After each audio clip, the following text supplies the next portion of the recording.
I'd like to thank Rosemary Esch and the Gene M. R. Smith Foundation for inviting me here tonight. I stand before you today due to the generous sacrifice of my parents and the support of the Gene M. R. Smith Foundation. I'm grateful for everything they've done for me. There's an old proverb, find your passion and you will never work a day in your life. When reflecting on a statement of this nature, I ponder if I am passionate about my work. To be true to others requires integrity. To be honest with oneself requires humility. No, I am not, nor do I love my job. I am not excited for the daily tasks that lay in front of me. But one day, I will be. Fulfilling work requires diligence, patience, time, and discipline, like everything else in life worthy of pursuit.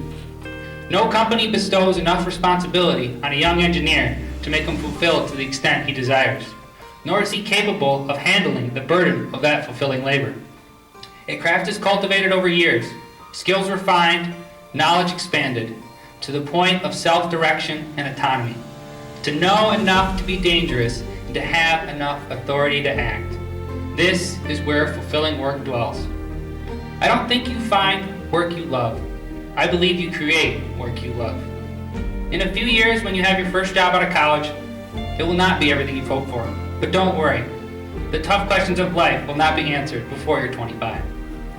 I once sat in the same chair as the students among us. If you are anything like me, I'd impose extraordinary expectations for the impending months after my high school graduation. Behind me was the culmination of 12 years of academics. Before me was full autonomy and the responsibility of my own time and talents. I learned that this was both a blessing and a curse. When I was barely old enough to reach the kitchen countertops, I dreaded my bedtime, as if it was tyrannical oppression of life, liberty, and the pursuit of happiness. An unfair judgment cast down by my parents with the sole purpose of restricting all joy in the world. If I were a more articulate 5-year-old, I could have negotiated for additional waking hours. However, reading the likes of Clifford the Big Red Dog and the Very Hungry Caterpillar did not give me the proper tools to develop and present a convincing argument in the Rakowski family courtroom. Restrictions of this nature all throughout my childhood and adolescence led me to long for a possibility and a future outside of parental control. University was the vessel for those desires to come to fruition. After a semester of schooling, the allure of autonomy evaporated. And trust me, students, it will evaporate. I quickly learned the discipline to know that one should go to bed early, even if not mandated. The guardrails of my life had been removed, and under my own direction, I could choose how to proceed. A part of wisdom is discovering and pushing the boundaries of your potential. Another part that is not given the attention it is due is knowing your constraints and where to place your limitations. Perhaps I should have listened closer to my parents' counsel. Maybe, just maybe, most of the rules of my adolescence were for my own good. But I would never admit that. I do not plan on relinquishing that satisfaction to my parents until I'm at least 30. Regardless, I encourage you to take a hard look at the rules of our superiors, the authority that governs us, and understand all of it has been earned, one way or another. To dismiss it as rubbish, outdated, or old is foolish. It applies even to you. To articulate this point in a different way, it is true that you are one of a kind. Your mother did not lie to you, for there is no one precisely like you. But many before you have fallen in love and felt the way you feel. They've been as broke or as bored out of their minds as you. Every part of the human condition has been experienced many times over. Your story is not one of a kind. It's original to you, but far from original. So wherever you go, you can put anything you want in your vehicle's gas tank. But unless you put gasoline, you won't get very far. And now 2 years out of college, I offer wisdom of what I've learned in the working world. I travel the United States for a living, building power plants, steel mills, and everything in between. I pack my entire life into the confines of a 2012 Chevy Cruze every 6 months.